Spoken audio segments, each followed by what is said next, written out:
good afternoon, good evening, whatever the fuck, who gives a shit? It's day 1 million of the quarantine. I know I haven't made an episode in a while, guys, or maybe I have. I recorded a great episode with Dave Russo. He wanted me to edit it heavily. It went way over time. We don't exactly know. So, editing down significant chunks of an hour and 40-minute recording is a lot of work. So, I've been negligent there. I admit it. I've been a negligent puppy. But now I've decided, so many comics, they're coming on here. They're like, I'm having a good time. I'm doing my quarantine. I'm sad I missed stand-up. And it's starting to get a little repetitive. So we're changing things up, guys. We're changing things up. We're bringing at you. We're coming at you with Saugus' Zone. We went to high school together. He now is a NASCAR technician. He is a North Shore icon and a roast beef enthusiast. So please welcome to the program, my friend, Mr. Eric Penza. How you doing, Eric? I'm doing good, buddy. Like I said to you earlier, I just got back down south yesterday morning. Not ideal to be flying on planes, but I had to travel that way. I had to get back down for a work meeting, and it's still a little bit of a delay with getting back to work. Even with my job, it's not nearly as bad as it is up in your neck of the woods where my family lives. So you're stationed down in North Carolina right now. Yes, right out of Charlotte. It's actually, I'm not sure if you caught wind of it, but it's kind of been in the buzz in the news today because NASCAR announced that we're going back racing on May 17th, Sunday, May 17th, with no fans in the stands, limited crew and personnel in the garage. So it's going to be the only type of any competitive sporting event on TV that people can gamble on, that any of that stuff. So oh wow, so people who are never into NASCAR are now going to be watching it on TV just because they need a fix. You'd probably guess. For me personally, for somebody that works in the industry, because it's part of my daily life, like it's just kind of like clockwork. It's just kind of, it is what it is. But it's going to be really interesting to see how well ratings-wise and popularity and all that stuff, when we go back racing here in the next couple of weeks, they're going to actually do a schedule, if nothing goes wrong, they're going to do for a couple of weeks at least to catch back up, because NASCAR had TV commitments and all this other stuff. They're going to be doing Sunday and Wednesday night races. So it's going to be 2 times a week. So it'll be interesting to see how the ratings do and the publicity and the sponsorship interest, and mainly the gambling, because in 2020, basically the sports gambling is through the roof with revenue. So that's kind of seems to be where things are at. That's why people seem to be losing their minds through this whole quarantine deal. Nobody can bet on anything. I heard that it may have been a thing that already existed. Maybe they're just promoting it. But within 2 days of the NBA getting canceled, they were sharing this thing around that I saw that was it's like, oh, it was outsmart your meteorologist, gamble on the weather. And now gambling on political elections, but like not just like the presidential election, but just like you can gamble all the way down to just like regular municipal elections. That's like becoming a thing just because people need something to, what are you gonna do? Yeah. Someone said that people are definitely already betting on like, the people who are professional fucking NBA 2K or whatever players. And I think they're gonna, like, people are probably gambling on League of Legends and shit now. Like, I think a lot of people are finding alternatives there. Yeah. Well, like I said, I don't know how much you wanted to get into that topic about sports and gambling and stuff like that. I do know that over the last few weeks, so just because of my, familiarity with being involved in the sport, is NASCAR has a computer program. It's not owned by NASCAR, no affiliation, but iRacing, and they've been running virtual races online, on TV, on Sundays, on Fox, just the same they would do with the actual races that we would run on the weekends typically anyway. And there's been a lot of that going on.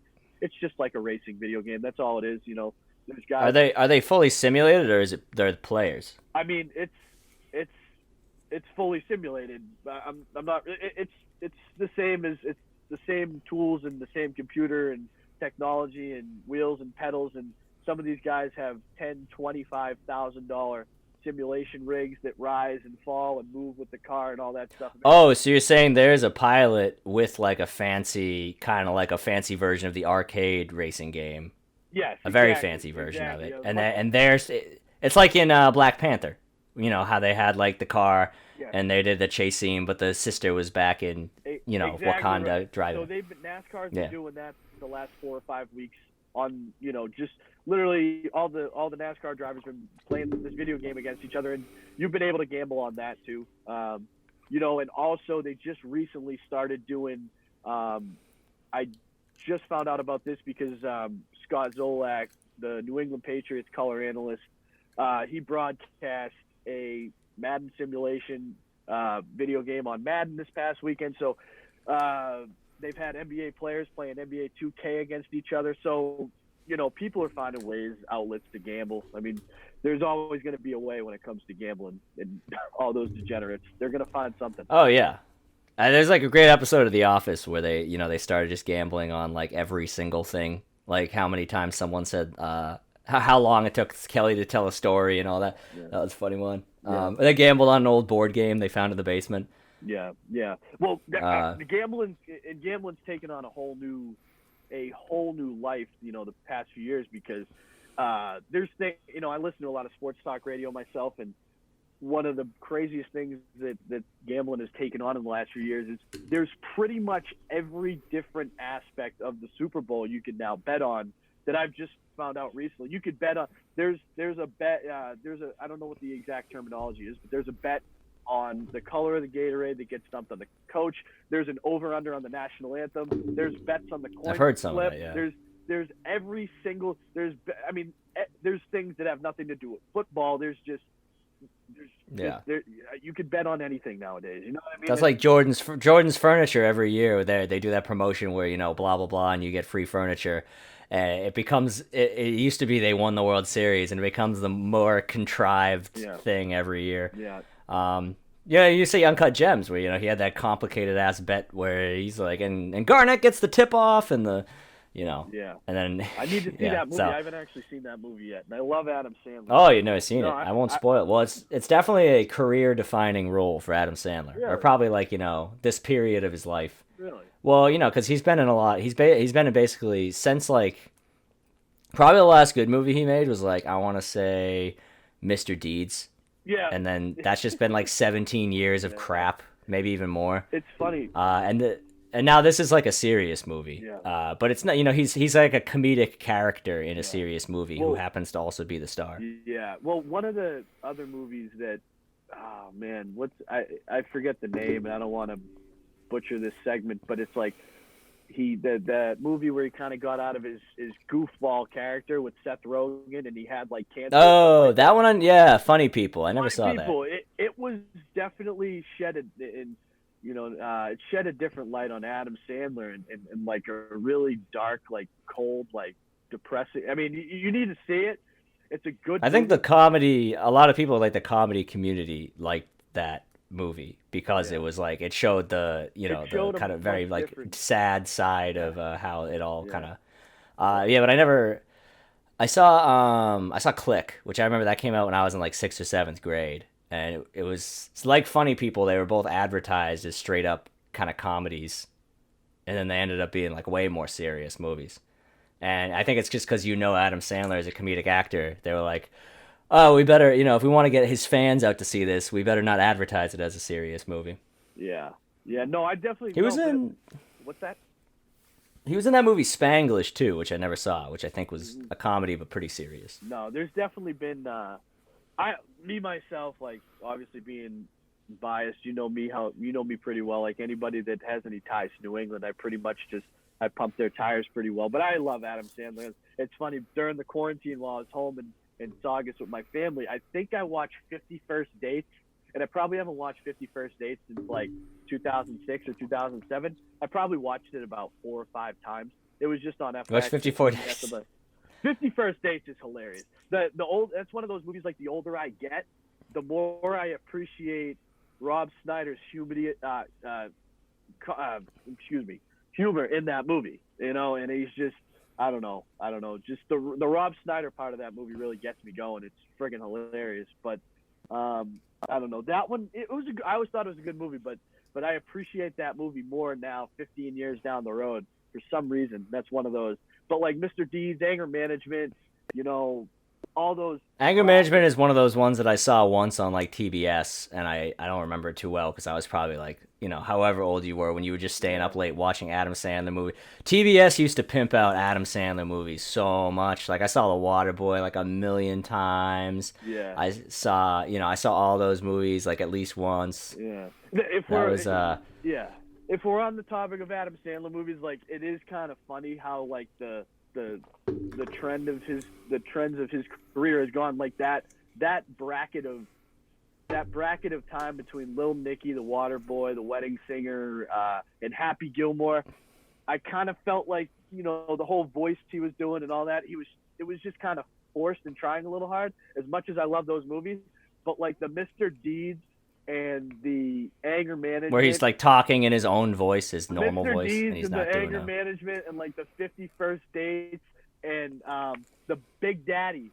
That was another one. That's Big Daddy. Now that's one I forgot about. Yeah, that's a good one. That era, that like Deeds, Daddy, Anger Management. That was like the 2000s, early 2000s era. Like 1999 to like 2003, 2004. I felt like that was a really good run for him in the humor and the movies, and I thought that was good stuff. And then after that, you got into like the 2010s were pretty fucking horrible to him. Yeah. But one thing I will say is that when I was like 19 and I was like just learning like how to actually like get really drunk, my friend said, like, you gotta watch this movie, That's My Boy. And we watched the whole thing, and I know that is like a widely... Yeah, perfect. Yeah, that's like a widely hated movie. People love to shit on that movie, but we were just dying laughing the entire time. It was pretty... The best part of the movie is that his character is just always pulling out a beer, like, out of his, like, pants or out of his jacket. In my opinion, and like, from a real... This is just from a normal guy, like a Joe Schmo perspective. Like, I'm not into comedy like you, and some of these guys that actually really care about comedy and give a shit about it. But from my opinion, That's My Boy as a whole picture. I can't believe it really slipped my mind since we were talking about the topic to even talk about. But that's just comedy genius, that movie. It is so fucking funny. Like, and it's even more funny if you're from where we're from, the friggin' North Shore of Massachusetts. If you watch that, I think that was part of it. The heavy accents and like the regional jokes were probably part of why I enjoyed it. It was but perfect. If you're a North Shore Mass guy, where the whole movie was filmed, by the way, at Everett High School, at the Cabaret. And they turned the Cabaret into bacon and legs, right? Yeah, they filmed it. The whole movie was filmed. He does a lot of that in our area, but no, That's My Boy. Of all those movies at post 2005, Click. I liked Click, but like Click was a different type of. It was another different type of Adam Sandler movie. It looked like it was going to be like a goofy sci-fi comedy, and then it ended up being like this existential thing. Yeah, it was very serious that we didn't expect it to be when we bought a ticket, because the trailer just made it look like it was another funny Adam Sandler gimmick movie. Yeah, no, and to be honest, I think a lot could be taken from that. Is like don't worry about rushing through your day. Don't worry about rushing through life, because if you're just always... Or don't worry about it's like he wanted that next promotion, but he didn't realize what he had in front of him. I feel like you're that type of guy, and I think I'm that type of guy. Like, and it's hard sometimes to convince yourself to do it, but you gotta quite literally enjoy the moment instead of worrying about down the road and stressing about making down the road perfect. Like, enjoy the moments that you have. So, I mean, that wasn't... That movie, like, that gets you in the feels a little bit when the dad dies and all that stuff goes down at the end. But I do love Kate Beckinsale. Yeah, she is incredible. Kate Beckinsale. And oh man, now I feel like it because I can't remember that guy's name. The dad, he was the Fonz. Yeah. What's his name? Fucking Henry Winkler. Henry Winkler was the dad, and that guy's just always great. Like, I don't know if you saw Barry on HBO. That guy's just phenomenal. Yeah. Click. I remember, speaking of the North Shore and also the sort of life lessons we were just talking about, I don't know if I ever told you about this, but I once did stand-up comedy at the Golden Banana, which I drove by today. So there was a one-off show. I think they ended up doing 2 total shows, and then they just canned comedy forever. So I was at the first ever show. So I wasn't the one that made them cancel it forever, but I fucking should have been because of how much of a shit show it was. I think it was like, this was a shit show. Maybe we can try it again. We'll get it better. They tried it again, and then it just Yeah. didn't. Then they were like, we're done. Um, so yeah, what they did was it was an insane premise. It was a pole dancing competition, Ooh. and yeah, but it was being live streamed, so it had to be like PG-13. But like a lot of the girls clearly didn't know that that was a Yeah. thing, and they just like got fully naked during their dance. So it was like two or three of the girls just like forgot, and it was just from fucking the Golden Bananas YouTube stream channel, so they didn't get flagged or anything. Yeah. Uh, but the thing is, no, it was just a third to half the people there. You drove up from Malden, you drove up. Maybe you got the Trump check. No, it wasn't the year. Maybe you just got your tax return. But like, remember how that year everyone was like, Trump, the tax return is $300 more. Trump gave me a raise. I kept Yeah. hearing that. Trump gave me a raise. So Trump gave him a raise, and they're at the Well, gold. They're spending their Thursday night yeah. at the Golden Banana, Yeah. and then they have Well, here's absolutely no idea that there is a pole dancing competition yeah. with stand-up comedy mixed in. So what happens was they started off with three dancers, and they go, and then they like vote on which one they think was the best, and they're like, and now we're gonna bring up three lonely white men from the city. Yeah. And then they have like this guy go up and he's like, "You guys want to hear about how I lost my virginity?" And then they Oh, just like jeez. ignore him, go into, they're all like talking to the girls, try to convince them, these gross old men Yeah. trying to Yeah. talk to the girls and shit. And then like they just like, "No, fuck it." Yeah, I get a and it was just horrible. I get a decent Golden Banana story if you want to hear it. But real Go quick, for it. real quick, before we get to that, I wanted to say it's funny because I wanted to. If anybody who listens to this, hopefully a good amount of people will give this a listen. Whoever you are out there. Oh yeah, we have listeners in every English speaking country. That's awesome. No, that's wonderful. Yeah, no, So I just got an email from the supreme leader of North Korea. He said, "Hey Kev, I'm still alive and I love the podcast." well, you know what? I'm glad he's still alive. Good. But no. He is great for memes, and his sister is hot. I don't care what anyone says. If she will be the hottest world ruler in history if she takes over. I don't even know. Not what even it looks close. Like. You'll have to send me a photo. Google her right now. I'll send you a photo. Yeah, send me a photo. I'm not. She's hot as far as rulers I of like the Asian countries girls. go. It was more of a later on. Oh, of in course life. I do. It was more of a later development in life that I started crushing on Asian girls, but it's I'm That's there. a pretty early thing. Yeah. I feel like then around age 21, I got into the Jewish girls. Yeah, then that was Never that was a happened mix. for me. I got a Jewish looking nose, but I mean, I'm not in. A lot of Italians just Yeah, look Jewish. yeah. That's just the thing. So anyway, Well, let me finish. Oh, go The ahead. reason I brought up the Golden Banana thing is then the next day I was watching back the footage and finish your golden- it's just me doing comedy with a pole next to me and I'm like wearing this ridiculous outfit and I was just thinking like, someday, if I'm very, very lucky, maybe I'll be famous. It's unlikely. Maybe I'll be famous. Maybe I'll have a career. And then I looked at that. And I was like, this is the kind of shit that is going to be the good old days. This is Yeah. clearly a photo. The next day, I looked at it. I was like, this is a photo from the good old days. I can tell, no matter exactly where right. this comedy thing takes me. And I was like, I'm glad that I've registered that as a thing to appreciate. No, exactly. Yeah, if you could appreciate that, because like, yeah, I mean, if you get somewhere, but here's the thing: whether you listen, success is all in our minds, right? We're the destination, happiness, success, the top of the mountain is all in our minds, right? Like the top of the mountain could be for you. Maybe you have not trying to get all mushy gushy, but maybe you have a beautiful wife and kids. You do a couple shows a couple times a year, and you have a little bit of fun, and you poke fun with the buddies. Maybe you hit it big, something clicks, and but either way, regardless, you're going to look back at that photo and say, damn, I remember that night. I remember that feeling. I remember that thought. You know what I'm saying? Like, it's just just funny. It's going to make you laugh. It's going to give you that good feeling. That's what, those are the feeling those as are the soon little as that things in life. as soon as that first guy got on stage, me and all the other comics, we just looked at each other and we were like, all right, let's go to work, gentlemen. They gave us a dope T-shirt that I still have, though, That's and I funny. love the T-shirt. It's my favorite T-shirt. I never knew they did a comedy night at the Golden Banana. That's awesome. But It was literally 2 times. No, ever. I mean, and but then that's done. That place, I mean, I've only been there once. So before I Me too. Before All right, go on. Before I get to my Golden Banana actual story, I was saying it was funny how you said, and I'm not going to dive too deep into it because I don't like to dive too deep into politics. And it's not really political at all. But it's funny how when there's two sides to everything. So I just want to inform people because there's not many people that do the type of job that I do where you're on a W-2 and you might be a normal employee. You're not contract labor. You're not a business owner. And I have had the ability for a long time now to write everything off. I'm a mechanic. I work on race cars for a living. I go through a lot of shoes and clothes and tools through work. So I was spending a lot of money every year to, for my job, directly related to my job, for work clothes, work shoes, blah, blah, blah, this and that, tools, anything. So I would have a big, huge number write-off.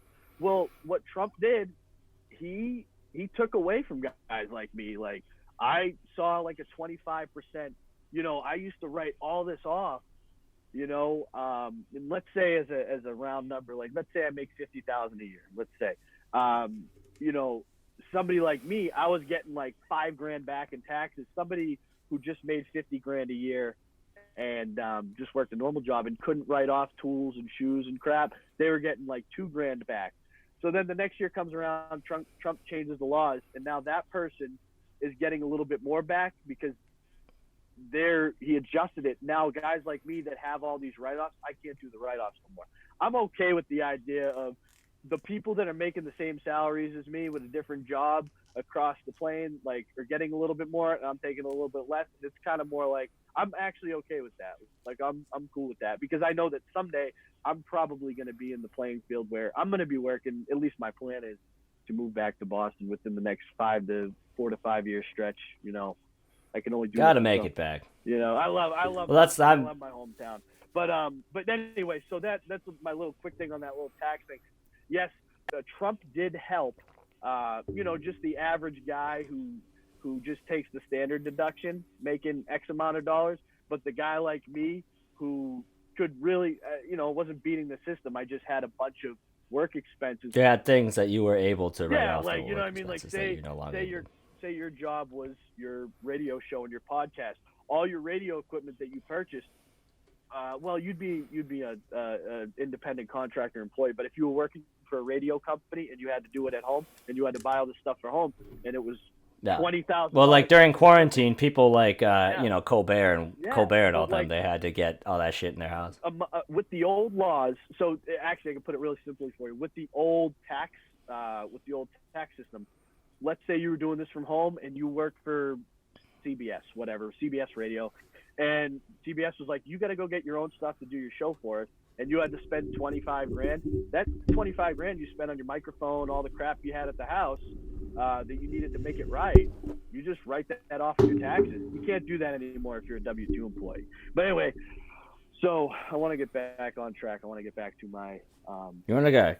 Taxes are great, but I want to hear about you going to the champagne room with Sasha. No, I wish it was that type of story. Where you spent fucking $800, because that's like when you go to the champagne room, that's like guaranteed $800. Boom. It's the worst. It's funny, actually. That story has happened to me worse at. Oh God! Now I'm gonna get into the cyclone of talking about running all the strip clubs around the area we live. But anyway, so. No, I've gone to the champagne room at Centerfolds twice. Never at the Golden Banana, but the Centerfolds one has really fucked me. In our area, I've only been to the Squire, the Cabaret, and the Golden Banana once. So with my job, basically since I've been 19, it's a big thing in NASCAR racing. Like, you're on the road all the time.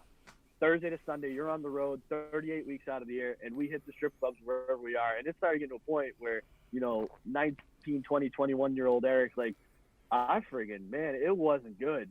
But, even when I come home to visit my family, I'd flip over with some of my friends to go to the Squire, to the Cabaret.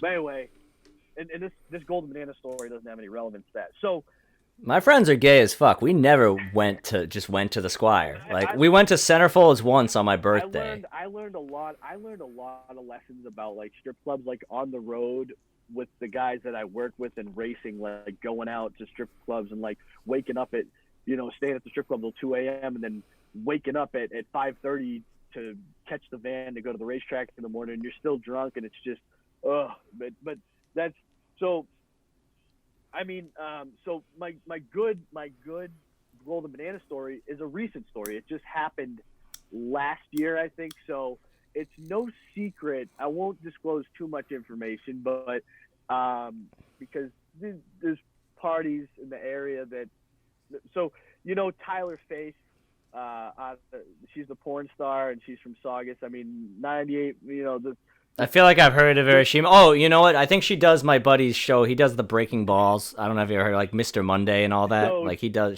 that show Tyler with Faith. Tyler Faith. You know, grew up in. I don't know if she grew up there, but she's from Saugus. A lot of her friends happen to be the parents of some of the kids that I grew up with.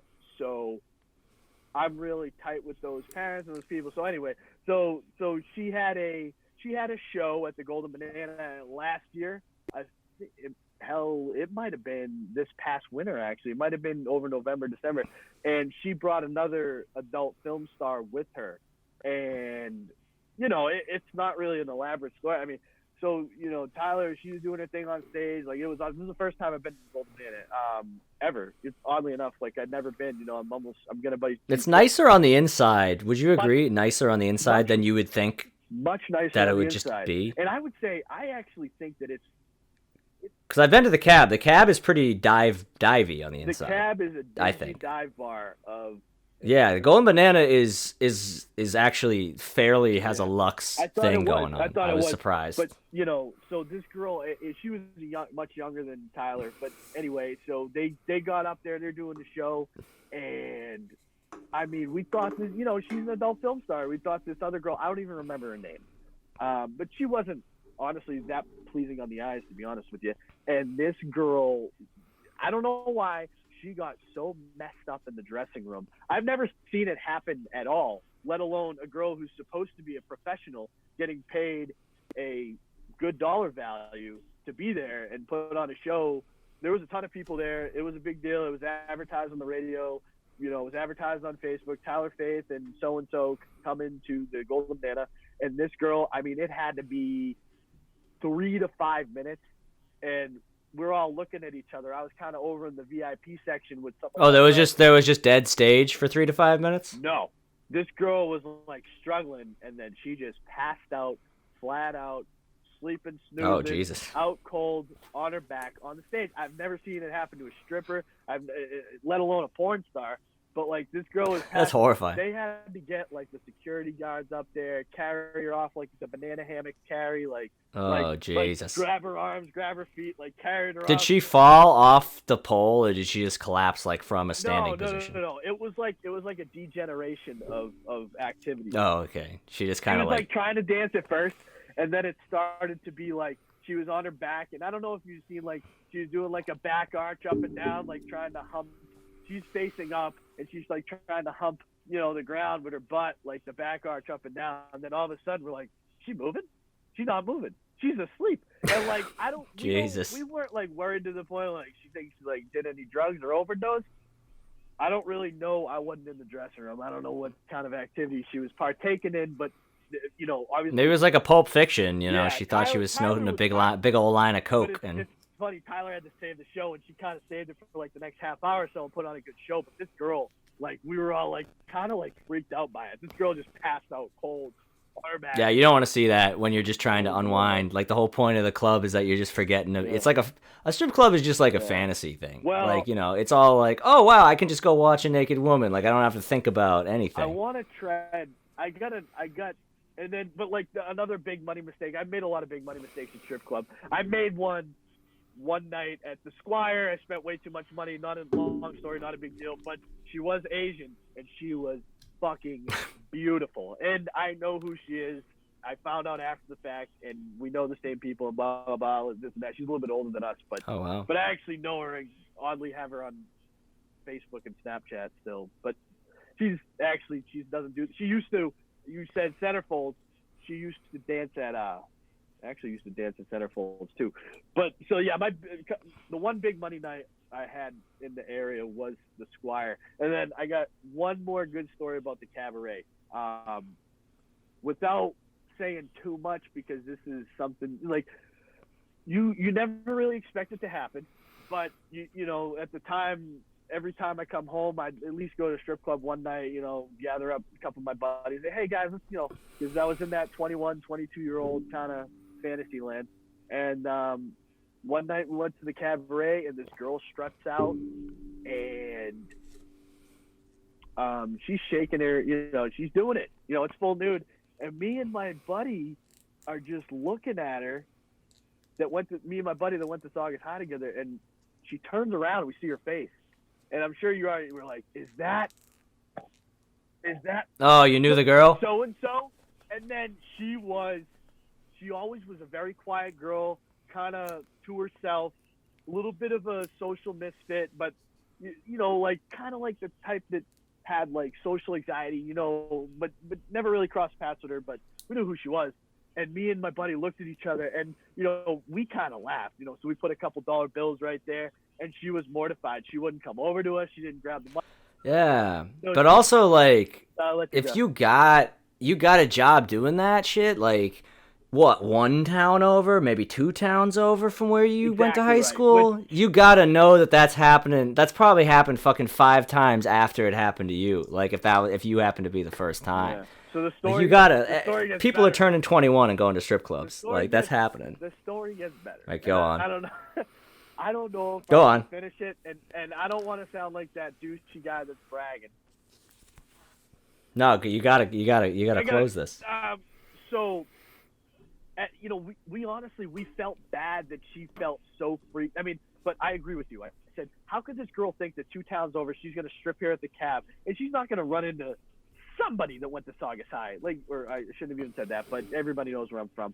So, I think I called you a Saugus's own yeah, at a certain point, but sorry. I mean, let's be honest. But anyway, so she's kind of freaked out running off stage, and she comes out the backside, and we literally were like, we got to flag her now. We got to talk to her, because come on. So she's like walking. She wasn't like trying to run away. We were like, hey. We were saying her name, and we didn't say it too loud because we didn't want anybody to hear her real name. But she come over and talked to us at a table off to the side. And we were like, hey, like, it's cool, blah, blah, this and that. And she's like, and to her credit, she was one of those girls that didn't really keep in touch with anybody. Once we left high school, she was doing a lot of modeling in New York at the time, and she was doing pretty good for herself. But it's funny, like, we just stayed there the rest of the night, and she ended up asking us for a ride home to Saugus. She's like, hey, did you guys drive here? We're like, yeah. She's like, well, can I get a ride home? And then a ride home led into, pretty hungry. Let's go to McDonald's. And then, we got McDonald's. And then... no 3 a.m. Kelly's roast beef. Yeah, no, we didn't go to they're Kelly's. such a great... We didn't go to Kelly's. But, we did the 2:30 a.m. McDonald's deal. And then... I know exactly which McDonald's you went to, too. That was such a staple. Yeah, the one across from Bernie and Phil's. And then... and then that's really it. That's really the end of the story. And that led to McDonald's led to something else. I'll. There was a little bit more McRibbing on the menu. I don't know. I don't know. I don't think that's relevant. I don't think it's relevant to the story. But it might have been. I might have woke up the next day and chuckled. I'll leave it at that. But. Yes, I always chuckle. I won't. Sometimes I don't chuckle. You ever wake up the next day like in horror? I honestly respect her too much to even that. But no. We won't dox her. It's very important to protect those sex workers. They're out of work now too. I say that unironically. Well, but you ever wake up the next morning and just be in like existential terror, like over what you've done the previous night, like in what may or may not still be next to you. Are you really a guy if you haven't had that feeling? You have to. Yeah, you have to. And then you just have to spend like at least, and then the worst is that you feel that way and you're hungover. Yeah. So it hits you like 3 times as hard, if not more. Well, one of the things you just brought up that I thought was funny, you said, was I was joking to my dad about it the other day. I said, "Damn, Dad," I said, all those girls that, and it's just like it's like clockwork. All those girls that I've met at strip clubs that we've tried to have small talk over the last 7 years of my life. All those girls that were telling me, yeah, I'm going back to school soon. I really want to be a nurse. I really want to do this. I really want to be a lawyer. Like, I hope that they all did it now because this is the perfect time. You're out of work at the strip club. You can't go there, and online classes are booming. If this ain't the perfect time to go get your education, girls, I hope you're capitalizing on this time right now. Or I hope they already figured out how to be a nurse, and now they're on the front lines. Yeah, well, yeah, no, I mean... in a safe way. Yeah, for real. In all reality, I mean, we can't. Guys like me and you, I mean, I can't imagine if that was my job, I'd gladly step up to the challenge. But man, those people that need to go and be in contact with whatever's going on, like that's a whole new level of person that I'm not. I don't know. I can't even. I got to give credit to those people. I mean, it's crazy to think about. What some people are out there doing and dealing with every day, and I've just been literally sitting at home on my ass for the last 2 months, doing nothing, collecting my paycheck. Because I'm lucky enough to work for a glorious enough company that has managed to keep me and my fellow coworkers on their payroll because it's such a good company. So I've been very lucky. I've been very blessed through this whole process. But yeah, there's people out there that like, God bless them. I'm stuck in work from home hell, which sucks because it's like you're stuck from home and all you want to do is just sit on your ass and collect a paycheck. But however, you need to then get like the same amount of work you'd get done in an office done, or else you might lose your job. Yeah. So it's not as bad as being on the front lines. You can't compare it to being on the front lines, but boy, would I love to be furloughed and just collecting $800 a week unemployment. Yeah. Well, yeah, like I said, it's strange because,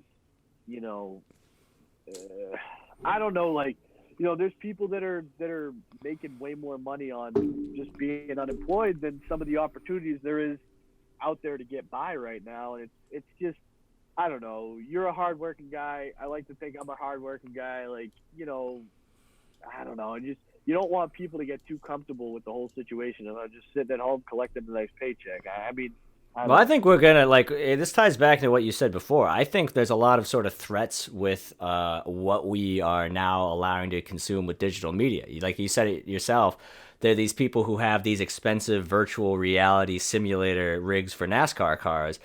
What this goes on for a while, people start to get like when virtual reality, like the headset, like you get the HTC Vive or whatever, whatever one.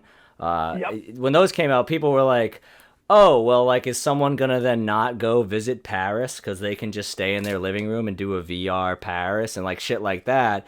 Now I'm thinking they're ramping this concept up so much so rapidly now that we're stuck in this quarantine. Yep. Are they going to try to keep us plugged in? Like, there's too many dystopian fucking science fiction movies to name where people are, like, physically plugged into a system and then, like, not actually existing as human beings. The Matrix, obviously, being the obvious one. Yep. But even, like, WALL-E, like, the people in that are all fat and they're just, like, glued to a screen. Yep. That's, like, the main threat I see here with this kind of shit going on. And then when you don't even need NASCAR to be real and maybe you don't need maybe they figure out a way to do other sports fake. Well, that's part of it, but yeah, like you said, I mean, it's a whole big other conversation and a whole rabbit hole you could go down. But at least for the time being and for the long time ahead, life is definitely not going to be the same for a long time. And we're much more plugged in, and I feel like much more under a microscope. I feel like I don't know. Yeah, I don't claim to be an expert on what's going on, but there's a lot. No, me neither. It's just pontificating. Yeah, there's a lot. But what I see in entertainment is a lot of control going on, and they're seeing how far they can push it. And they love the fact that people are surrendering. Yes, and they're seeing how far they can push it. It's almost like an experiment. They love the fact that people are surrendering rights because they know it's like, all right, well, if we ever really need people to surrender rights, they can. Yeah. And it's. So a big thing for entertainment is that a lot of comedians are doing like Zoom shows, like shows over Zoom where just like all the audience and all the performers are just on one Zoom call. And when stand-up comedy comes back, I think that there's going to be a good amount of people who are like, we haven't had a night out on the town in so long, We've always been, I'll have those people that are like, we used to tell Kevin, like, we'll make the next show, like, fucking 500 times in a row. Let's go see him. Let's go for a night out on the town. Like, we want to get out. We want to enjoy. We want to have live entertainment. Yeah. Like, people are going to value. There's going to be those people, but there are going to be a lot of people who are like, damn, I really like the Zoom shows. Yeah. It's like I don't have to pay a drink minimum. I can just stay in my house in my pajamas. And that's gonna be like a weird hindrance on the entertainment industry. Agree. That people. I agree, and I think you're right. But luckily, I think I don't agree with that. And also, I think that population is in the minority. You know what I'm saying? Like, Yeah, I think the people itching to see live entertainment is people going to want, create a boom. people want real life back. People want real life back. Yeah. I think that's the general consensus. You're gonna have some people that are afraid to go outside and afraid to go to gatherings and but here's the thing, like, the only fear that I've had through any of this was that my 91-year-old grandmother lives at home with my parents, and I've been in Boston with them at my parents' house the past, 7 weeks, 6 weeks or so.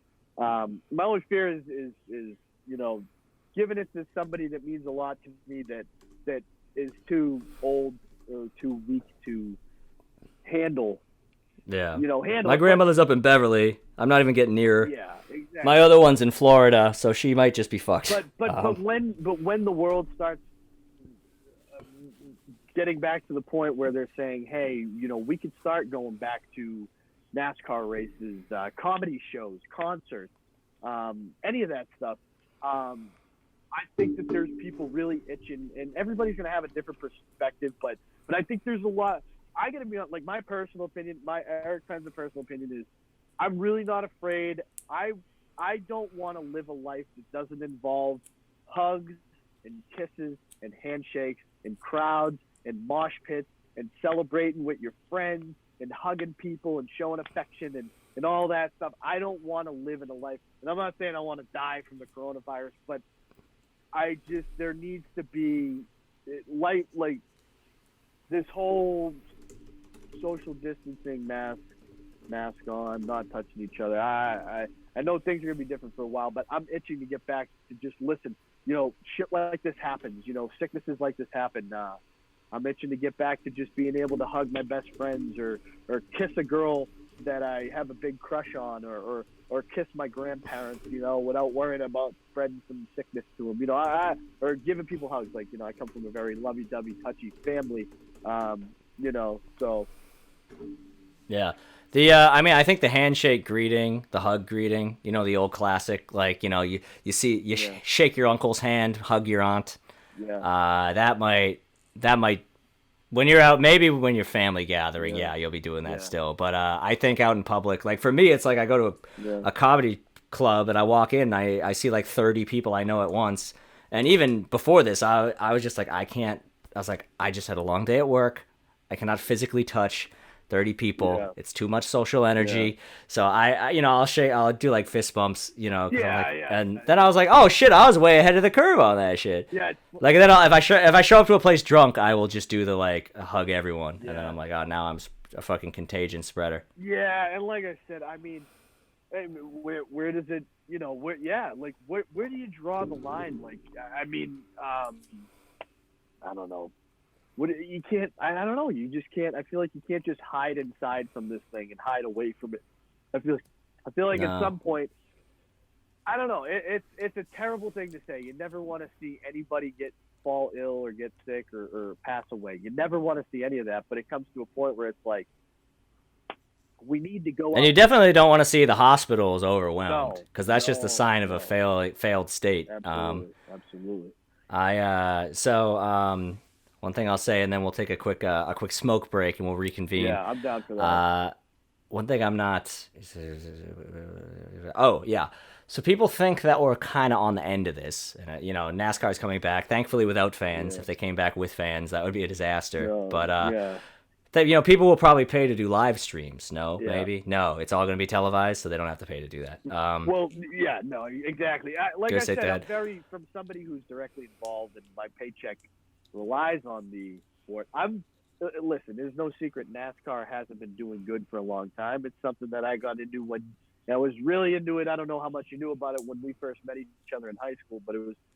I knew that you were involved because I would see pictures of you driving go-karts around, and I knew that it was a passion of yours since you were pretty young. Yeah, but it's been a very, very, very, very, very struggling sport, mainly because of the cost, but also because of the interest and just the culture of it. To be frankly honest, it's old, white, redneck guy mentality. It's very regional, it seems. Pretty regional. It is. And even the popularity, and there is a big boom of popularity of it in New England and the modified culture. It's a type of race car. It's a very, it's a circle. It's not a huge, vast following. But like I said, I'm just extremely curious to see when it's the only thing on TV that's live and a competition over the next few weeks, which it's going to be, how it does. Like, I'm just so curious. Hey, I'll give it a watch. There's nothing else on, right? I actually don't have cable, so I guess I won't be watching. I forgot about that. My advice to anybody would, hey, figure out what time it's on and watch the last half hour of it, maybe last 15, 20 minutes. That's actually how I treat basketball, football, anything like that. Yeah. If you like it, if you find it compelling, then maybe the next one coming up, maybe you try to watch the whole thing. But it's kind of a good drinking a beer and just casually watching it, because it's not like football where you're going to miss, unless there's a huge crash, you're not going to miss something crazy. The TV broadcast and the analytics, they've made it so sophisticated, just like every other type of sporting event now in this age, that like there's just always talking and bullshitting about something and telling you about something, and it keeps it interesting. People say watching it in person is cool because it's loud and you can smell everything. Yeah, that's cool, but man, watching it in person, I do it every weekend, and I fall asleep, sitting on the pit wall sometimes. So I don't know. Like I said, I'm not trying to pitch NASCAR to anybody or yourself, but I'm just saying. Yeah, you're on the pod. Anyone listens, maybe they're rethinking they like sports, and it'll be an interesting thing coming up in the news here in a couple weeks that NASCAR is going to be back and nothing else. So it'll be interesting to see how it does. I like how your background is just this like perfectly curated New England sports. People can't see it because we're just doing audio, but I know they don't realize that me and you and just Tom Brady. So no, so my background quite literally is a mural of Tom Brady, a painting mural of Tom Brady that's about 4 foot tall by 3 foot wide, a couple Michigan Tom Brady jerseys, and a slew. I probably have, you can't see the whole 360. I have 1, 2, 3, 4, 5, 6, 7, 8, 9. I got 9 Tom Brady jerseys hanging up in my bedroom, all very valuable pieces. They are not actually retail jerseys that you can buy in the store. They're all team manufactured jerseys that were made for Tom, so they're very expensive. I won't talk about how much they cost me, but I collect them. And but I don't own any game worn ones. The game worn ones go for like $35,000 to $75,000 a piece. But I got the next best thing, which is the actual leftovers that didn't get used in some years, and they surface on auction websites and eBay. So that's what I all have hanging around my room. I got a couple posters of one of the NASCAR Cup Series races that I won a couple years ago with my Saugus Sachem's hockey flag. There we go, Saugus Sachem's. Yeah, and I got a lot. I still got some Malden Catholic gear somewhere around here. I made that Dunkin' Donuts video where I was wearing the Malden Catholic shirt. I got a Malden Catholic baseball hat. I got a Malden Catholic baseball pullover. I still got some Malden Catholic stuff. I still got Malden Catholic swimming. Yeah, I remember that. And I still got the jackets. The swimming jackets were always tight. I totally forgot that. We always had the best jackets. Sure, but yeah, no, I mean you can tell by my body. I'm not muscular at all, but I have endurance. So the one thing I will say before we go to the break, and then after the break we'll talk about the subject that we really came here for. Yeah, that's very important. We need to get to that because we're taking up so much time with other crap.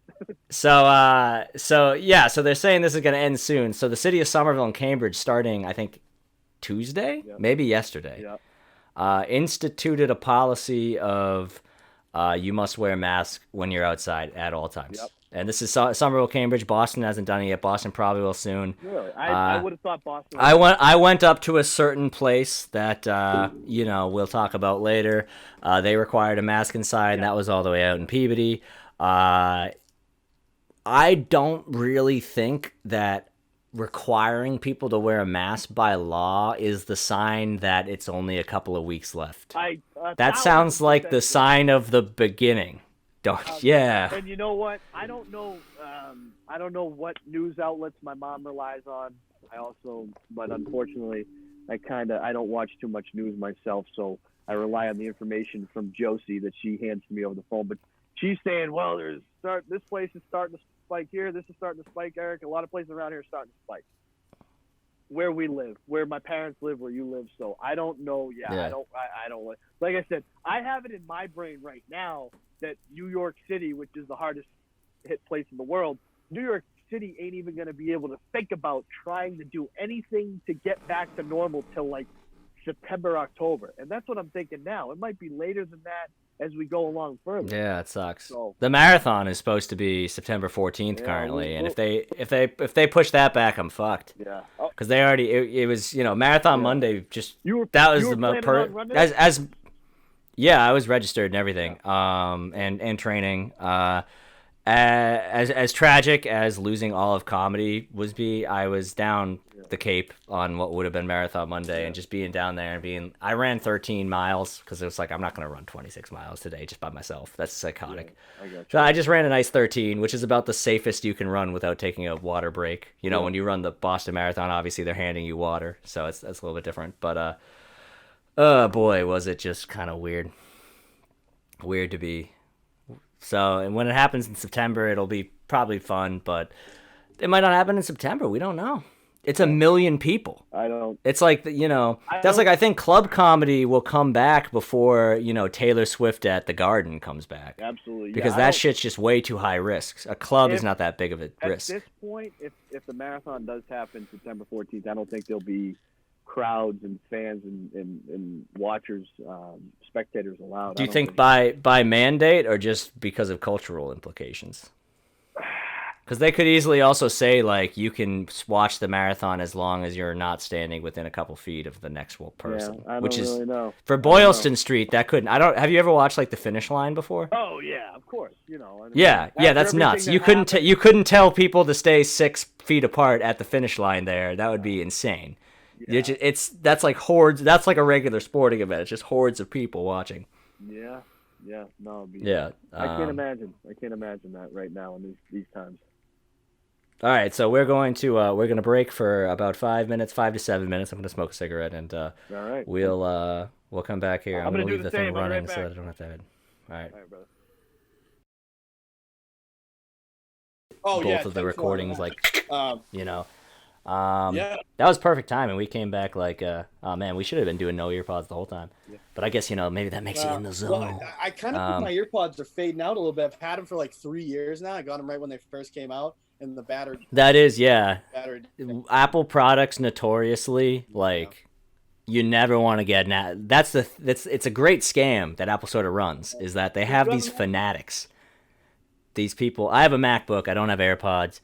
I have a MacBook, and I have had an iPhone. I'm currently an Android user. The MacBook I'm on is a 2012 later model, and it was the first model with the Retina display. I got it right after we graduated high school in 2012, and it was.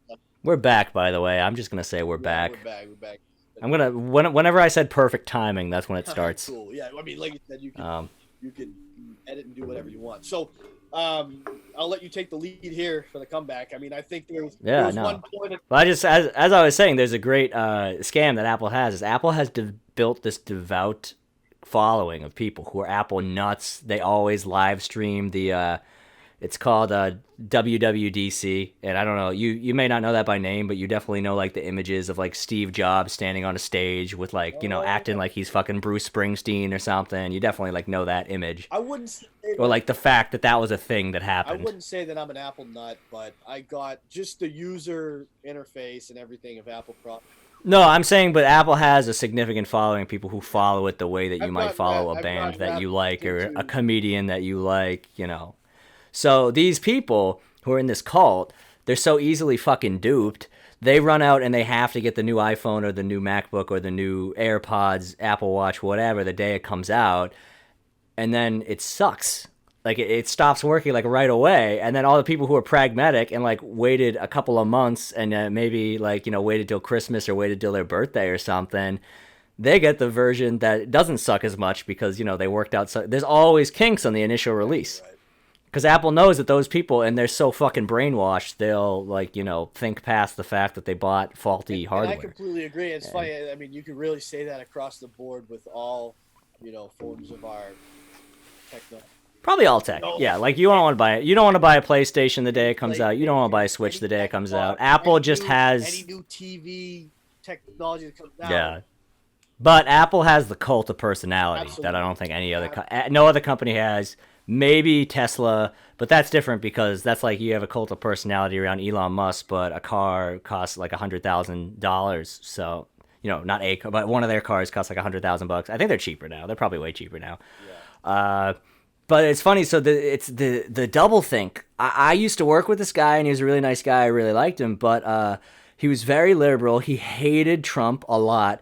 He said he couldn't he had to sit out Thanksgiving the year Trump was elected because he couldn't stand to be with relatives who would vote for someone like that.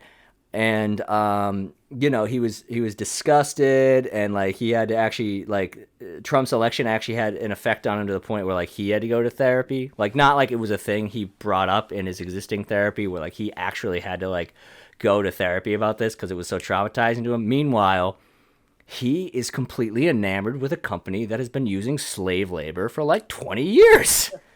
And they don't even deny it. They don't even deny it. He's the most liberal guy you'll ever meet. He loves these slave products. He just loves these. We all use it, as they say, there's no such thing as ethical consumption under capitalism. We all use it. But you can't be such a shill, because that just means you think of this, then all of a sudden you're just like this fucking cutthroat libertarian, for that one subject. Well, you had to do what was necessary in the free market. What? They have suicide nets. What are you talking about? They're made by kids, child slaves. Crazy. And this is the guy who would probably critique Nike for doing the same thing, but he'd come up with some excuse for Steve Jobs or Tim Cook. Hey, it's no secret, society, it's just who, what we are, who we are, everybody from, I guess what the terms we use to describe people and their ideas nowadays is left and right. You could go as far to the left, as far to the right as you want. Yeah. A lot of things are oversimplified because of the fact that people want to make it like that. Exactly, and it's just human nature. We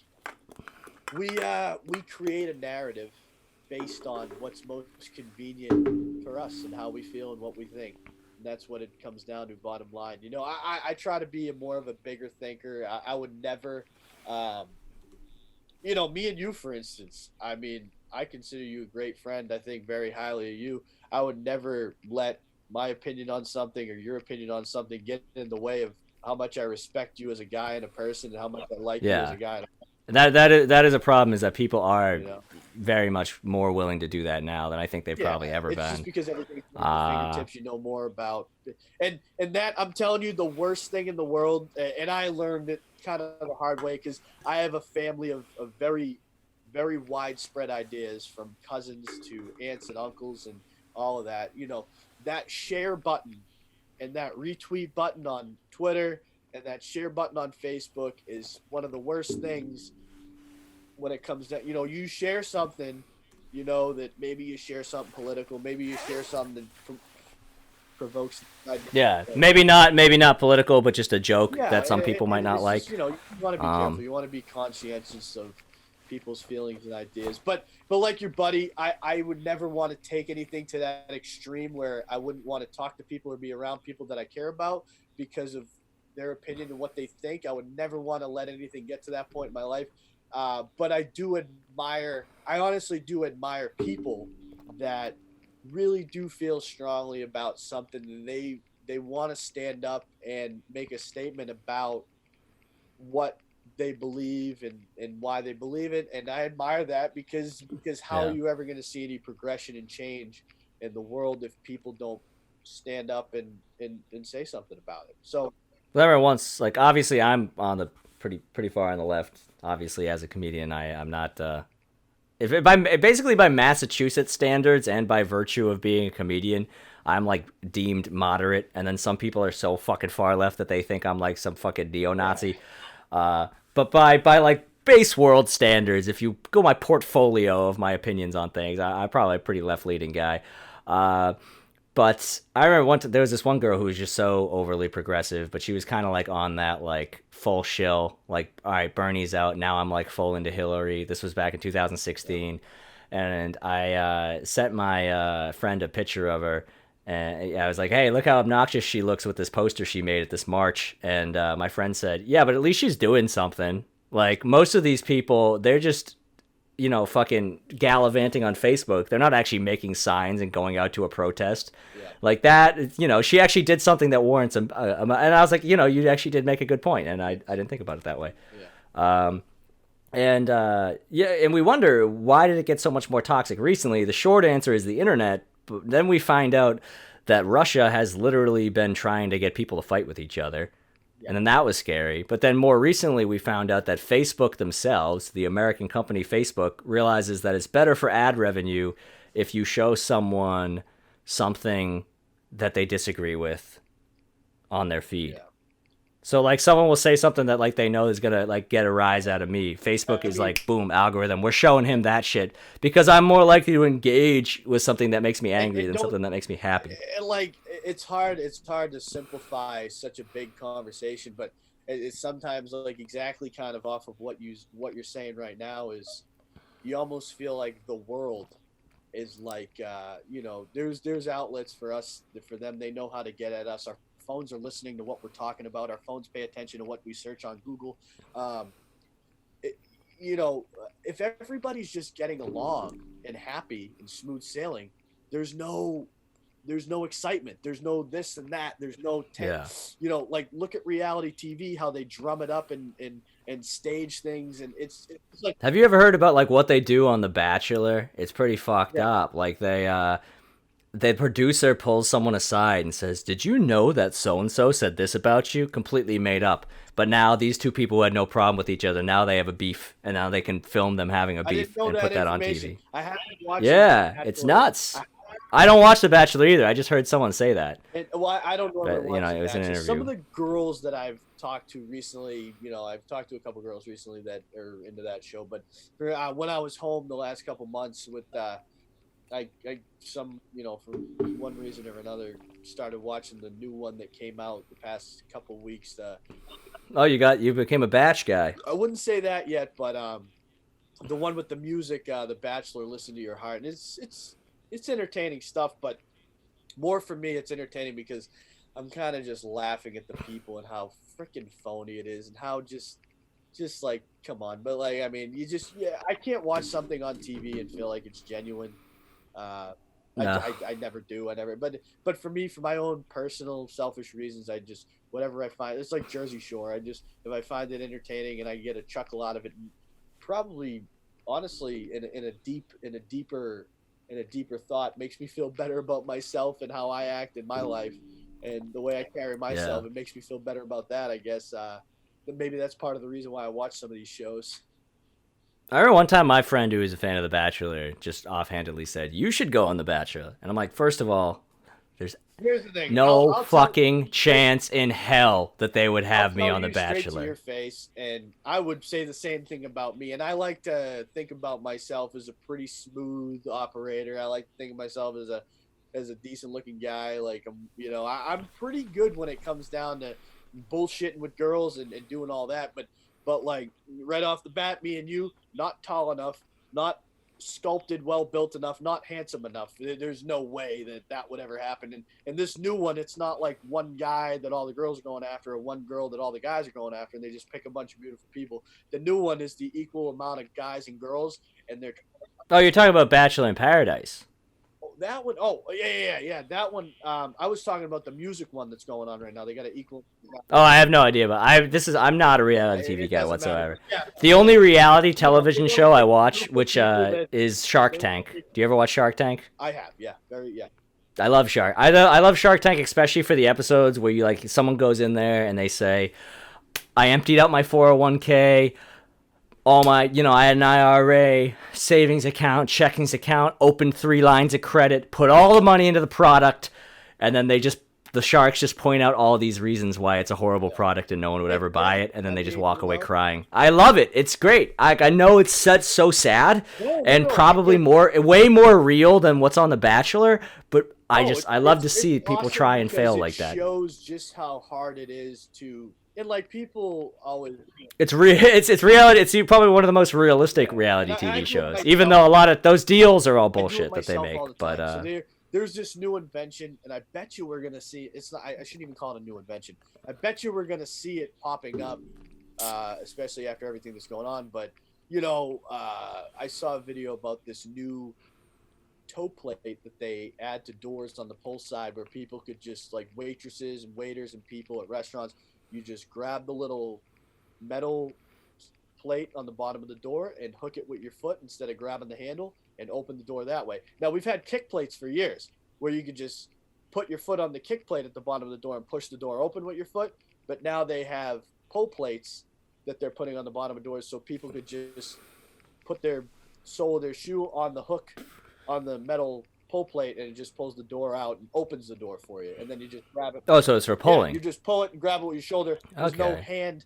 There's no hand to handle contact involved. Which, me personally, I'm always the first person. Whenever I go to the bathroom, I wash my hands, grab a paper towel, and if I need to pull or push the door, I always do it with the paper towel. Put the door on my back and then discard the paper towel into the trash can. I never try to touch bathroom handles, even though I know germs are a fact of life, and that's something that I accept. I don't know if everybody accepts that, but it's kind of what. You know what's funny? It was actually when I was a freshman in college, and I think you went to Wentworth freshman year, right? And then you went to be a NASCAR guy. Yeah, it was just a roommate I had, and I this must have been something I was doing for most of my life, and I probably maybe still do. And he just pointed out, "Hey, did you ever notice that you throw your entire body weight at doors?" And I guess I never noticed. I always just turn the handle and then, like I'm, in a video game, and it's like push X to bust out. Like that's like just how I go through doors, many times. And they're probably not as much now, and obviously not if it's a pull door. But yeah, whenever it's like a door, I just kind of just. It's just your natural reaction. I mean, that's not a bad habit, I think it's just because so many times I've tried to push a door and then it's just been like way heavier than I thought it would be. So now I'm just like in a house with a wooden door, just like, even though it's not necessary at all. Whatever works for you, man. Whatever works. Yeah. That's funny. All right, so we got some products. Let's talk about the products we really care about. Now, Eric, you invited me to this North Shore beef group. Now, I was already aware that the roast beef sandwich was a big part of the North Shore culture. I mean, I think anyone. I grew up in. Just so we get the point across, me and you have just been rambling on for however amount of time. However long. This is the meat and potatoes at why we wanted to do this because we have to do it. Me moving away and living in North Carolina now for a little over 7 years, it wasn't something that really hit me in the face until recently.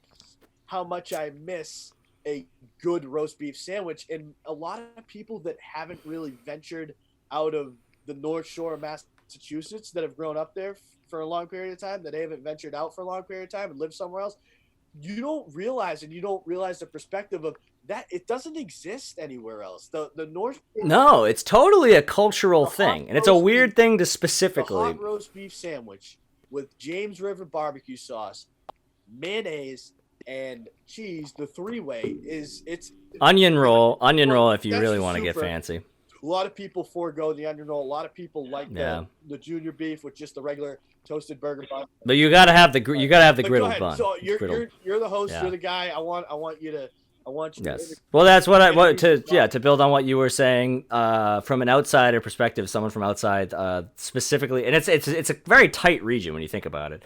Melrose, where I grew up, is not technically on the North Shore, but it's kind of colloquially referred to as the North Shore. Consider Melrose. Yeah. If you look up a map of like the official distinction of the North Shore, Melrose is like next to Saugus, but Melrose is not. But colloquially, it's basically anything in eastern Massachusetts north of Boston is the North Shore, basically. I mean, I'd consider maybe not Somerville where I live, but based on the good shops, North Andover, Billerica. Yeah, because North Andover and Billerica aren't the fucking North Shore at all, but they have some good ones. Yeah, Tewksbury. All that stuff that's anything from the coast, 30 miles inland in that circle, in that area, Melrose, Wakefield. I would consider all that. Then Stoneham, even I would consider all that stuff the North Shore, but I don't know what technically defines all. So, anyways, if you don't know. Because you probably, if you go get like a roast beef at the deli and then you like make a sandwich out of it and then just like in your home, it's probably going to suck because that's like not a good deli meat really at all. It doesn't really... It's not like, I honestly, the only deli meat that I can really tolerate is turkey. Like a great Easter, I'm sure you have Easter where you have had a delicious ham. But yeah, I respect it. But you've had like Easter where you have a delicious ham and then you have ham from the deli meat and then it just tastes so off compared to like what you had. I'll never. Cold cut ham is horrible. Yeah, I don't want to get too far off topic, but it's a big problem. Across the country and especially where I live, ham is put on Italian subs basically everywhere outside of the New York, New Jersey, Boston, Maine. That cult of culture. That belt. I want to call it the New Jersey, the Maryland, New Jersey, all the way up to Maine. That belt of good food. Where there's all the Italians. That's where the bread and butter of the country and their eating and their food is. And outside of that, everybody puts ham on an Italian stub instead of prosciutto, which prosciutto is the proper. Yeah, I know you don't want ham. Should be on an Italian sub, but that's another topic. And then anyway, so the only thing I'm not crazy about deli meat in general, but turkey is the only thing I can like tolerate because you put some cheese, you put some lettuce, strips of bacon, turkey bacon Swiss. That's a good one. But so that's the idea of like a roast beef sandwich being almost like a delicacy sounds psychotic. Absolutely. Absolutely. But I think prior to engaging with the content in this group, which you've added me, now there's a popular group called North Shore Beefs on Facebook. It's got 13,000 members. It's basically just a toxic pit where people post reviews of roast beefs. They don't just post reviews. They're expected to know a specific nomenclature that involves how to review them. It's a bunch of acronyms, such as like FPW, which stands for Fresh Pink White, beef to bun, where you're supposed to rate the beef to bun ratio. Fresh Pink Warm. Pink Warm. Why did I say white? You could, it needs to be fresh. It needs to be pink and juicy and rare and warm. That's what it means. Yeah. And sometimes whenever you're in a joint, I would say my freshness metric is whenever you're in a joint that's selling one of these things, you should be able to peek around the corner and see the machine that actually slices the beef off the cut of meat. And that would be correct. Hopefully, that would be correct. And like that's how you, because you want it to be shaved for you. It's such a weird metric because I've had a good rare thin sliced roast beef and the meat was good, and unfortunately it didn't hit the right way because the beef was kind of cold. So we'll get into. Yeah. I mean, you told me you went to one of the big meccas. Yes. Today. So I'll say before this, there's a great place in Somerville called Hot Box. The whole appeal is within this new area called Bow Market, which you probably haven't even been to yet, in Union Square, Somerville. It's where one of the biggest comedy clubs, the Comedy Studio, is, where they're nice enough to put me on stage every now and then. Not getting any paid weekend spots there yet, but the fact that they'll put me up is nice. The whole appeal is that you can go to this hot box place, you can get a pizza or you can get a roast beef, so it's kind of part of that North Shore tradition, and then you can take it with you into the club and watch the show and eat your food. So it's a great little dinner and a show thing they got going on there. I went there the other day. I ran a solid 9 miles. I was very hungry. The phone said it was like 1,100 calories that I burned. They don't understand what they call in the group the B2B, which is the beef to bun ratio. They got a great onion roll. They got great meat. It's a small place, so you can see the machine cutting it right before your eyes. It was warm. It was pink. It was fresh. James River sauce to meat ratio was on point. There just wasn't enough fucking meat on that thing. And, it's $9, but it's a gentrified neighborhood. I'd rather pay $12 and have like a good, beef to bun. If I'm in an expensive neighborhood anyway. But yeah, so that beef to butter is the key. So and then probably before that, the best roast beef sandwich I ever had was probably at Royal in Stoneham, which is one of those things where I've been to all these places that had it for a while growing up because I just grew up in the area. And it wasn't until one time when we came home for like Christmas break and I was with my buddy Rob and we stopped by Royal Roast Beef in Stoneham, Massachusetts, and he said, "Let's get roast beef sandwiches." And I was like, I don't know if I've even ever had one. Like, I've gone to blah, blah, blah's roast beef a million times, but I don't think I've ever had a roast beef sandwich. So I did. And it was great. It was fantastic, of course. I don't know if you've ever been to the Stoneham Royal. There's a couple of Royals. So I haven't been to the Stoneham Royal. I stuck to a strict regimen of Mike's Roast Beef in Saugus, which is pretty close to where I grew up. There's one in Everett that I hit recently, but their B2B was shot. It's called Mike's Place in Saugus, and they really specialize in seafood, fried clams, fish, and roast beef. But yes, there always seems to be fried shrimp, fried clams, and all that whenever you go to one of these places. It's not called Mike's Roast Beef. I apologize. Mike's Place in Saugus has one of the top 5 or 6 roast beefs in the state, and I will stand by that statement. But we'll, but yeah, it wasn't something I paid a huge amount of attention to until the last year and a half or two when this whole group started taking off, and I started. What really set this whole. And you were stuck in the South for most of it when the group started taking off. I've been stuck in the South for all of it, but what really has made this food review in general take off is the Boston culture and a ball busting. Dave Portnoy from Barstool Sports. Oh yeah, and he does the pizza review. And the pizza reviews led into people doing pizza reviews on Snapchat and Facebook, which led into now Boston Pizza Wars, Boston Sub Wars, and North Shore Beefs. I mean, all big, influential groups on Facebook now. Like they're thinking now it's probably a pun, right? The name of the group, because it's an incredibly toxic, like. Trying to be that sort of Boston ball busting, like we don't actually mean it. The only group that's as toxic and really terrible as it is the North Shore Beef groups, the way people talk to each other and what they say. I got caught up about a week and a half ago. It's easy. I mean, I'm in a bunch of comedians groups too, and those are definitely toxic places. But anyway, regardless of any of that, I think that, I don't know. I'm trying to hear from you. If you had a Londy's roast beef, I think that probably changed your perspective on what a top-notch roast beef sandwich is. Here, so I'll walk you through it. So first of all, comedy stand-up is canceled. Everyone's doing things. I'm getting some tweets. I had one get 77 likes the other day. That's the most likes I've ever gotten. That's pathetic. Awesome. No. That's good. That's good for starting out. As many followers as you have, that's really good. I'm not. Yeah. I got clocking in 206. My Twitter is pretty young. So, anyways, like 1,500 followers. I'm not sure I've gotten that many likes, maybe once or twice. But anyway. Yeah. Well, I had my friend Rachel has I think like 15K, and she hit me with an RT. Yeah. So I tend to always get a boost whenever she hits me with the RT, because she just got a great Twitter presence. Yeah. Shout out to Rachel Adelman. Follow her on Twitter. I think her Twitter is just R Adelman. Jew. Don't hold that against her. So anyways, so one of the other things I just noticed that these people are always like doing roast jokes in the roast beef group. It's like there's like a lot of puns here, because like it's North Shore Beefs. People are having beef with each other. It's all about roast beef. There's a lot of roast jokes going on. So I thought like, hey, this is a fun Reddit. Like that group is where I came up with the line, hey, I was going through my drunk drawer and I found your extra chromosome. Do you want it back? Which is a great roast joke that I can reuse. So I thought, but then I'm just in this group getting involved, and some of these people posted pictures of sandwiches that look fantastic, and I'm like, oh, I'm about a mile away from this hot box. I'm about a mile away from Mike's in Everett, which used to be great, but now they don't put that much meat on the sandwich anymore.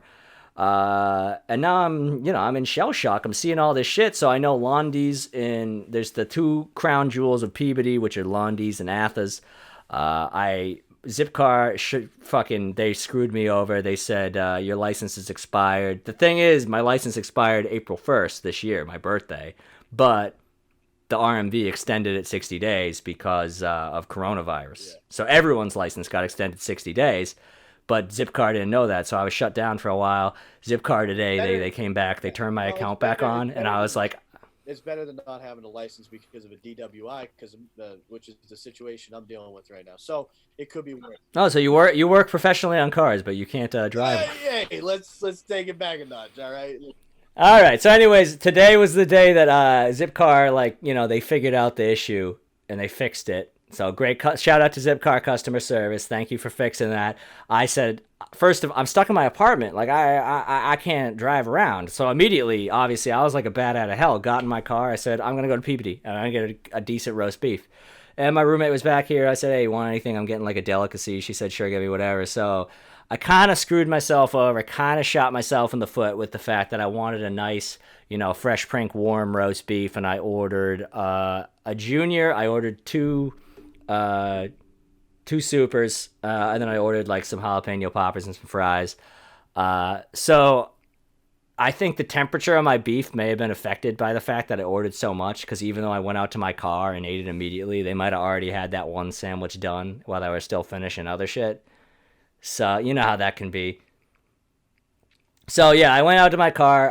The first sandwich I grabbed was the junior, and I just said, fuck it, I'm eating this, and then I'm driving home, and then so I still have a half-eaten super in my kitchen, probably less than half-eaten, that I'll probably just devour tonight, late at night. But boy, that shit was great. And then I gotta be, I gotta go by the rules of the group. there were a couple of bites that definitely didn't have enough James River to beef ratio. Yeah. And this thing was like almost like an English muffin, just stacked with meat. And like I said, like the bun was like non-existent. Yeah, I want to let you finish and go on with. But the reasons that you're stating are the reasons why I picked Athens down the road. Yes. The only reason I went to Lundy's is because someone outside of the group happened to post Lundy's earlier today. So it was in my head, and some people have been talking about how Athens is inconsistent in the group recently. I said, I got booted out of the group about a week ago because of my own. Yes, because you made fun of a mother's vagina. It's weird. You can call someone retarded and gay, but you can't make if you make fun of their mom, you get kicked out of the group. I don't know how much I could disclose. I kind of went off on some dude. I had way too many drinks with me the other night. And nah, that'll do it, dude. I got in trouble. I moderate this. I didn't get booted out of the group because my initial comment that like half the page liked. I got booted out of the group because just down the thread, you just said a bunch of shit. When the dude got mad about my comment, he started coming back at me. I fed into his insults a little bit more than I should have, and I should have just laughed at him. Yeah, that'll happen when you're drunk. Social media does not mix well. Like a grown man, instead of getting defensive and started rashing on, well, how ugly his wife is and how depressing it must be to go home to that. And then other dudes dropped out. I said, and I got to a point where I said to one dude, I'm like, damn, dude, I said, you're actually a good looking guy and you're tall. Why are you dating that too? It must be damn depressing to go home to that thing. You must be an unconfident little fuck. And then they got to a point where they're like, all right, we got to get rid of this guy. And then rightfully so. That's too bad. I would have got rid of myself. I've definitely done things that were way too toxic on a public forum. I can't get booked at many clubs in Boston because I went off on a booker when I was drunk. Talk about roast beefs. Anyway, so with it, so yes, no, but I do want to actually talk about the group a bit because I did post a review of the sandwich I ate at Londy's. Okay. Yes, at Londy's. What was your final score? Final score, yeah, I'll just spoil the final score. Final score was a 7.2. That seems about right. Yeah, no, because so first of all, this thing is like a small English muffin with a shitload of meat in it. So obviously I didn't have a grip. A lot of shit fell out, and then I ate it just like kind of like a dog. A lot of those past dog bites, they were full cold, and they were like didn't have much JR. And I think it was just because I took big bites when I was actually eating the sandwich that I didn't notice that the JR wasn't spread out that well, and like the heat wasn't spread out that well. So it's like, yeah, I need some more consistent heat, and I need a better spreading out of the sauce. But they were busy as fuck. They were clearly like, I mean, as soon as I got there, I was like, oh, they're pretty held up. This might sacrifice some quality. So what I said in the group was, being stuck in Somerville and seeing all of these glorious pics and some not so glorious ones due to bozos had me hankering for a beef real bad. Luckily, I was able to snag a zip car and head on over to Lundy's in Peabody. It was a tall order, as I got food to bring back for my roommate, but this junior three-way didn't survive the parking lot. Time of beef $6.45, price of beef IDK like $7. NG, nice griddled bun. I'll say the things out because people listening don't know these autistic acronyms that they have there. Nice griddled bun, not really, but it was a junior. Fresh pink white, I gave it 3 thumbs. Yeah. Out of who knows. Sauce to bun. There's no white in roast beef. The only white is the Sorry, fresh pink warm. The grizzle. Fresh spring. I don't know why I keep messing that up. Sauce to beef. Unfortunately, few bites where I tasted very little JR. You're really catching on though. I gotta give it to you. B2B. It's not that hard. It's these people try to overcomplicate things. All you need is like a minute to learn. Yeah. B2B, the beef to bun ratio, loaded with meat. A bit fell out, and I ate it up like the dog I am. Kind of already said that. Cheese on the bottom. That's like a thing also. People get very... If you don't have most sandwiches, the cheese is on top of the meat. If you do not have the cheese on the bottom of this sandwich, people get very, very upset. Sometimes it's both, but like it has to be at least on the bottom. And that is probably a unique quality of a roast beef sandwich, would you say? And like basically exactly in line with what you've told me. And like last time I had a sandwich at Lonnie's, I think it was over I think it was over. And Lonnie's is good. I mean, the first one I had kind of blew my mind because I wasn't as much of a. I hadn't really reached into the other shops yet as I had up to this point, but it was really good. And then I got a junior beef maybe over December, November when I was home for the holidays, and the meat wasn't as rare as I liked. It's always nice and thin, but like they sometimes I feel like put a little too much. It has a really shaved quality to it. Sometimes I feel like they put a little too much, which is what happened with my situation. There wasn't enough sauce. It was okay. I'd probably give it like a high 6, but yeah, just put more sauce on. But yeah, but Lonnie, if you want to have that much meat, they've wavered a little bit. I haven't had an issue with Athens. Okay. Athens is definitely the next one, and now that Zipcar is restored, the meat at Athens is second to none. And then also everybody has a little bit because it's real roast beef that they slice up. It's not like boar's head that they. Yeah, no, I kind of stuck my head around the corner, because they were sensitive about social distancing, but I saw the machine slicing the beef. I was like, okay, you got it. Shout out to.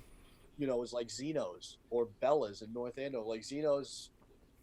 Yeah, there's no fucking way I'm driving out to North Andover. Like Zeno's and Bella's, they do a really good job with their seasoning and all that stuff. So the beef has a flavor to it. It's really good stuff. Maybe if they're doing this whole season bullshit, maybe I should try it. There's so many different aspects to it. If you really want to critique it. You got me into it. Now, Chris Justice, a guy who I had on a previous episode of the podcast, he's a comic. He runs some shows. He's part of that whole like Mr. Monday thing. I don't know if you know about that. It's like a North Shore internet show. That porn star, your friend there from the Golden Banana. She's a regular guest on it. That's how I knew her name. So all right. So now I said my review, but I think we got to get to the real meat and potatoes, the comments, which is what we really care about. So I said.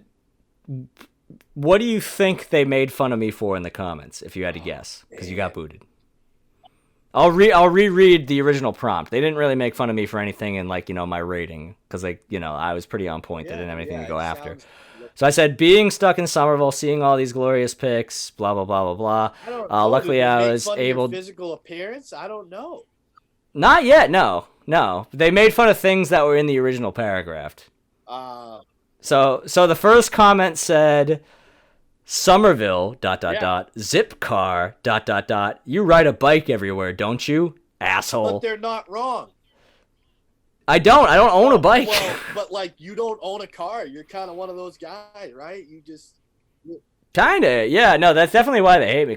But then they said, these are the worst kind of people, fucking worse, fucking bikes, and then they get hit by buses and sue the MTA, fucking clowns. And then I just said, I don't own a bike, and then this guy just goes, bullshit. That's where I'll step in. I was like, I don't know what to tell you. I don't own a bike. Yeah. Like they categorized you. They weren't necessarily completely wrong, but then they started shooting personal attacks at you, which is what happened. Well, then they seem to not know what Zipcar is, because then this guy says they have Zipcars at Oak Grove, where I grew up. They said, I bet that beef was bigger than your Zipcar, and then they posted a picture of like a kid driving around in one of those like motorized kid cars, and then I just responded, it was a Honda CRV. Because that's what it was. And then this one guy just came in and said, that's my problem with Lundy's, beef is consistently cold. And I was like, all right, that checks out. Then this other guy posted a picture of this golf cart driving around, and I'm like, again, it was a Honda CRV. They seem to think Zipcars are like these weird futuristic pod cars that people drive around.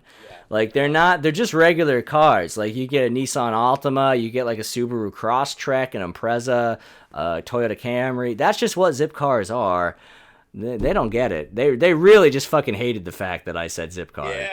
They seem to think it's this. They seem to think it is this weird small pod car. In my honest opinion, in that situation, you provided a little too much information. Yeah, and I think it's because I said I was. They thought I. Information, and you gave them too much ammunition because they think they think I'm like a.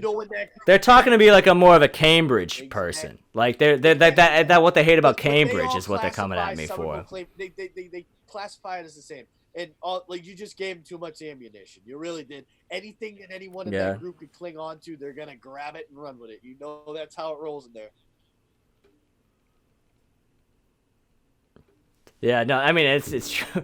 What about that crazy fucking lady that posted like she made miniatures and like I appreciate that she went to hard to work on it, but that is not. Yeah. I'm not gonna all of a sudden be like, "Wow, I commend you and your dedication to this art." Given the nature of the group, I had to that just. was some weird shit. Like honestly, I'd like to look at her computer history because that would be a fucking wild ride. I bet. I got someone really mad on that post too because she posted that she was making these miniature roast beefs. Like she made, she used like clay and paper towels that she dyed to make like a facsimile of a roast beef. And then someone else said like, I also make miniatures. And then I responded, this is like an old line that I recycle a lot. I said, I reported this comment to the No One Cares police. And then she said, do you have a hobby that you post online is enjoyed by millions? And then I just said, yeah. And here's the thing that I fell victim to myself. As soon as you get offended and start getting defensive, you lose. Yeah. So that's like at some point I have to do a debate against another comic just like for entertainment purposes. We're just going to do a debate. And it was like an open thing. He said like if anyone wants to debate me, we'll make like this big live stream about it. So I know that this guy, he's an asshole, and he's definitely gonna just try to like make me lose by making me have an emotional response to whatever his argument was. I got to, I gotta keep that on the down low. But as you know, the Facebook, you and I have gone at it every now and then. It's never gotten as bad as some of the shit that's said in the roast beefs group. Hey, if you're, me and you might have gone. We got like a banter. Me and you got into It's more of a banter. In the past, then we kind of found a really good level ground. Like I kind of knew where your head was at. You kind of understood where my head was at. And you're like, oh, I actually like more than I liked him before, and I'm pretty sure that you like me now more than you did. No, I would totally agree that you had the same effect on me. Because it's we're like, just all right, we weren't. This is not a complete idiot. All right. If we were both if either one of us were cunts and we deleted each other or blocked each other because we didn't like that shit, then that never would have happened. I'm a firm believer in that. You need to grow as a person by hearing out other people and fucking shooting the shit with them. You know what I mean? The idea of being put in a bubble is which is something that is increasingly a risk with the social media age, is horrible. So, absolutely, Eric, I think we can. We're a little bit long for time there, minus the 30 minutes, minus the 10 minutes break. So I think, unless you got any last words, you want to sign up, you want anything you got to plug, just watch NASCAR probably, I would say, right? Not at all. Bet on NASCAR. Thanks for having me on board. I've been looking forward to this for a while. No, it's a great discussion. You told me about it a while ago. I'm really glad that I come on here and we could do this, and I hope that maybe something will come up again where we could do this again. I really enjoyed it. I had a good time. No, for sure. This was fun, and it's great. It's really great to just talk to someone about something that's not. We used to do comedy, and currently we're not. Which has been the first 3 episodes. Is it cheesy if I plug any of my Twitter or my Instagram? No, give the handle. Give the handle for sure. Yeah, if anybody is interested in my crappy life, you can follow me at Pennzoil90, PENNZOIL 90 on Instagram or Twitter, and don't friend request me on Facebook, because if I don't know you, I'm not accepting you. I am only friends with my friends on Facebook. But you can follow me on Twitter. I post some funny tweets. I'm not as funny as Kevin, but in Instagram's kind of a wholesome North Shore Italian douchebag, Patriots fan, now Tom Brady fan, NASCAR crew guy type of vibe. So whatever you like, whatever you feel. You don't have to follow me, but I'm just plugging my shit. There we go. And I'm always available on Twitter at Quig League Chew. That's like Big League Chew, but with a QU instead of a B. I really love that. I'm not even a sports fan, or baseball specifically is my least favorite sport. So it's funny that I would choose that. But handle, I think it's very clever. I said right. that you could follow me on Instagram, but don't. I don't post anything worthwhile there. I do like a 30-day song challenge. You don't need to be suggested to any of that shit. Just follow me on Twitter. That's where the good stuff is. All right. Thank you so much, Eric. I'll see you later. And it's been a great app. Hope we get you on again soon. Take it easy. Signing off, folks.